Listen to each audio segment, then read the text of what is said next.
በጣም ተወዳጅ ጌም ነውና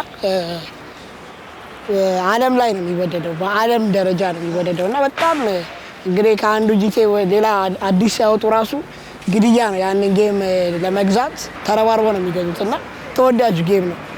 ግን እንዴት ሐሳቡ መጣላችሁ ሞክረው የሚለው እንደ ቀልድ ነው ወይስ እንዴት ነው? ማለት መጀመሪያ ኖርማል ሶሻል ሚዲያ ላይ በኳስ እንሰራ ነበር እና ነገር ከዛ ኮንተንት እንቀይር በሚለው ከዛ ሲለምን ወደ ፔስ አንመጣም እንደማሰብ ከዛ ወደ ፔስ ተገባን በኋላ ደግሞ የጂቲኤውን ደግሞ መጀመሪያ ምን ሞካክረው ስለነበረ ጂቲኤውን ለምን አንሰራው ተበሰራም ደግሞ ቪዲዮቹ በጣም ቫይራል ሆኑ። በጣም አሪፍ